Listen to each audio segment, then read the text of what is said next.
Mahigit 3 buwan na mula nang simula ng investigasyon sa manumalyang flood control projects, pero ipinagtataka ng marami kung bakit wala pa ring napapanagot hanggang ngayon. Tugon dyan ng Pangulo, makukulong na sila bago pa magpasko. Nakatutok si Ivan Mayrina. Wala silang Merry Christmas. Before Christmas, makukulong na sila. Ito ang tiniyak ni Pangulong Bongbong Marcos sa kanyang press conference kanina. Makukulong na niya ang mga sangkot sa mga maanumalyang flood control project. Palagay ko, hindi palagay ko, alam ko, bago magpasko, marami dito sa napangalanan dito ay palagay ko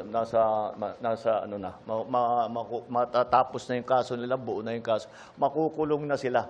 Ay sa Pangulo, may 37 individual na sangkot sa flood control scandal. Base sa unang batch ng cases repero ng Independent Commission for Infrastructure o ICI sa Ombudsman. Ito ang mga naimbestigahan na at may nakalat na ebidensya. Hindi tinukoy ng Pangulo kung sino ang kabilang sa listahan, pero kabilang sa mga nirefer ng ICI, si dating Congressman at Appropriations Committee Chairman Zaldico na hanggang ngayon ayaw magbalik bansa dahil sa mga banta umano sa kanyang buhay. Nariyan pa rin ang posibilidad na maging state witness si Ko kung mapatunayang hindi siya ang pinaka-guilty base sa pagsusuri ng korte. Hindi pa nasampahan ng kaso, therefore the request for the cancellation of his passport cannot yet be made. However, when that time comes, we will immediately cancel his passport. Ibang usapan naman ang tungkol sa dating speaker at pinsan ng Pangulo na si Congressman Martin Romualdez na iniuugnay din sa kontrobersya. Wala pa raw kasing ebidensya laban sa kanya sa ngayon. Not as yet. Not as yet. If something else comes out, then he might have to be answerable for something. So, again, we don't file cases for optics. We file cases to put people in jail or to make people answer. I know that there are many, many suggestions of who else we should file cases against. Well, we're fine with that. Provide us the evidence and we will file cases against them.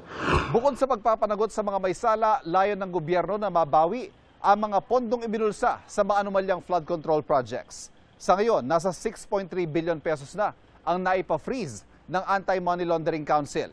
Hinahabol na rin ng BIR ang mga sangkot para sa mga hindi nabayarang buwis at i-auction na rin ang milyong-milyong pisong halaga ng mga sasakyan na mag-asawang diskaya.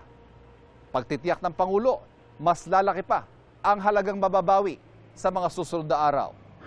May mga ginagawa na rin daw na reforma ang mga ahensya ng pamahalaan para maging mas transparent ang mga transaksyon sa mga proyekto at hindi na maulit ang mga ganitong anomalya.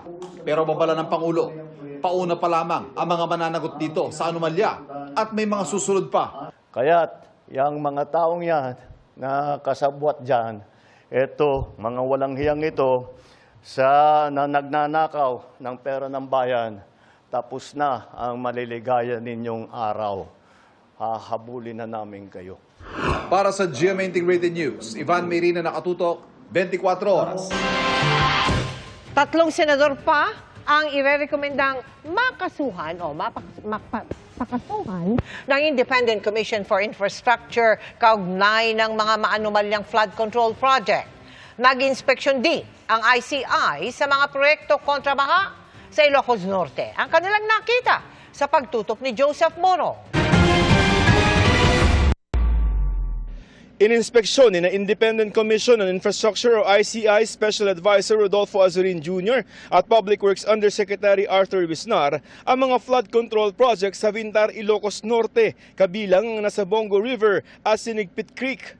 Kontraktor ng mga ito ang ilang kumpanyang pag-aari ng mag-asawang Pacifico at Sara Diskaya na nakakuha ng 150 na mga flood control projects doon sa halagang 9 billion pesos. Sa 6 na proyekto na binisita ni Azurin sa Vintar at Lawag River Basin, nakita nila walang ghost na nakita.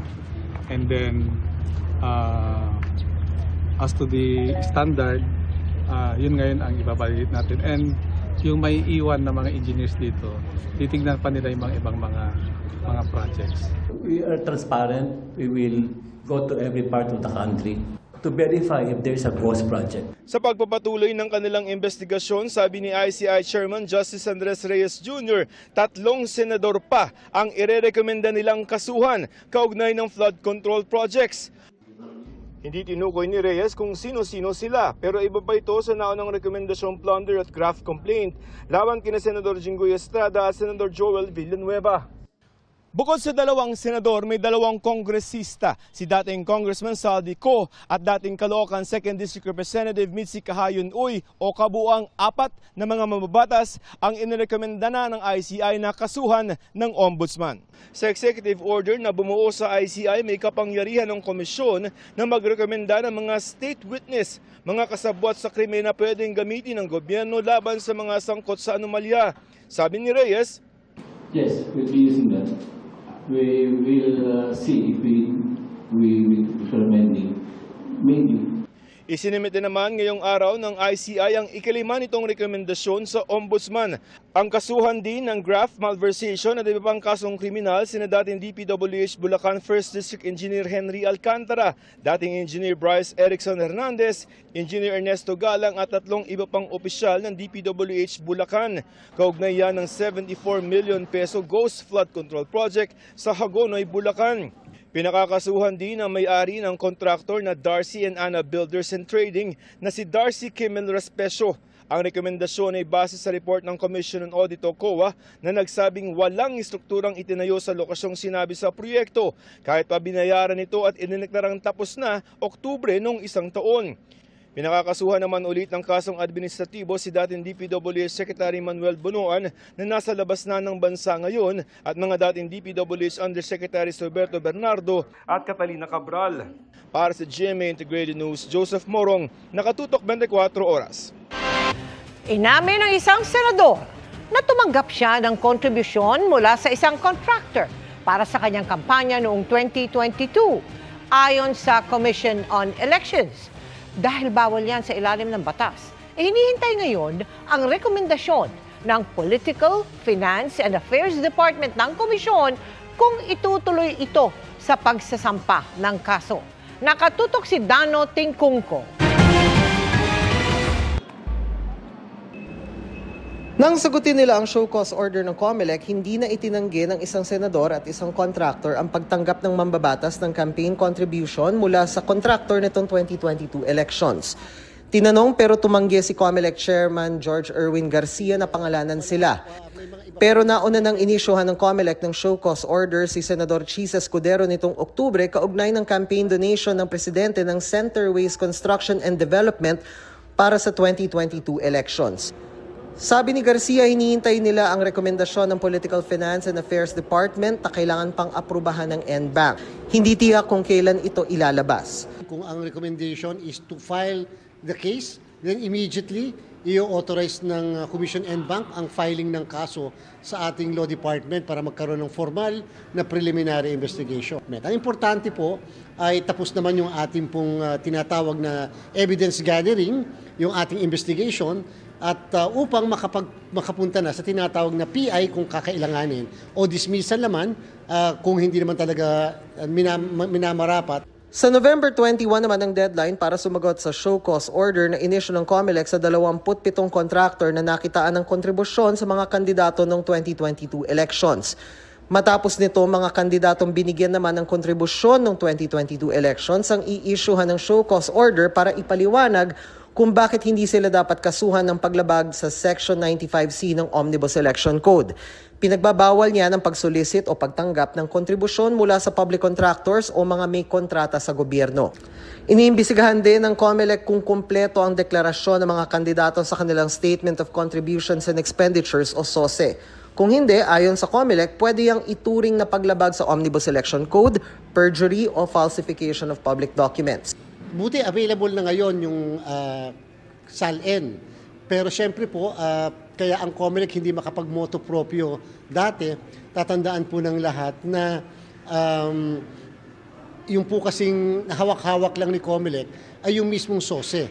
Wala naman po kaming kopya ng mga SALN o iba pang mga dokumento kahit income tax return. Bukod sa pag-aaral ng COMELEC sa mga SOSE, makakatulong kung merong maghain ng reklamo laban sa kanila sa COMELEC. Kung may formal na magpapile ng petition, i-issuehan kaagad namin ng corresponding notices yung mga involved na parties. There is a period kasi na ino-observe sa rules kapag kami nag-file ng petition kung ilan lang ang araw upang mag-issue kaagad ng tinatawag na summons at pagkatapos may araw din kung kailan kinakailangan sumagot. Para sa GMA Integrated News, Dano Tingkung ko nakatutok 24 oras. Matapos ang ilang buwang hindi pagpapakita mula nang pumutok ang kontrobersya sa flood control, magpapakita na nga ba si dating Congressman Zaldico sa Senate Blue Ribbon Committee hearing bukas? Mangyayari umano yan via Zoom ayon kay Senadora Amy Marcos. Pero pinasunungalingan niya ng chairman ng komite na si Senador Ping Lacson. Nakatutok si Marie Zumali. Mula nang maungkat ang kontrobersyal na usapin kaugnay sa mga maanumalyang flood control project, missing in action na si dating House Committee on Appropriations Chairman at ako Bicol Party List Representative Zaldico na hanggang ngayon hindi pa bumabalik sa Pilipinas. Pero may nakuha raw na impormasyon si Senadora Amy Marcos na sa pagpapatuloy ng Senate Blue Ribbon Committee hearing bukas, magpapakita na anya si Ko. Na-convince siya na umapir ng Zoom. Pero may duda pa rin ako kung talagang matutuloy. Nabalitaan natin dati na si Martin Romualdez ay a-appear sa Blue Ribbon. Nagbago rin ang isip. Tignan natin kung magbago rin ang isip ni Saldi. Pero since tinatanong ninyo kung sino yung VIP, sa pagkaalam ko yun. Sabi pa ng Senadora, dapat umuwi siya. Yun ang maliwanag. Ba't siya nagtatago sa Zoom? Higit sa lahat, bakit mas paniniwalaan siya kesa sa mga testigong humarap? Pero sabi ni Senate Blue Ribbon Committee Chairman Senate President Pro Tempore Ping Lacson, hindi anya magkakaroon ng pagkakataon si Ko na lumahok sa hearing via Zoom. Hindi na raw niya itinuloy ang planong pag-imbita kay Ko via Zoom. Sa tingin ni Lacson, maaari raw magamit ni Ko ang pagdinig para magpakalat anya ng propaganda. Ipinalam din daw ng abogado ni Ko sa Blue Ribbon Committee na ang dating mambabatas ay kasalukuyang pa nagpapagamot sa Estados Unidos. Kaya humiling itong ma-excuse sa pagdinig ngayong Biyernes. Nang tanungin si Senador Marcos kung ilang witness pa ang magre-recant o babawi ng mga nauna nilang pahayag. Yun pa lang ang naririnig ko. Pero sabi ni Senator Ping wala daw magre-recant. Tignan natin.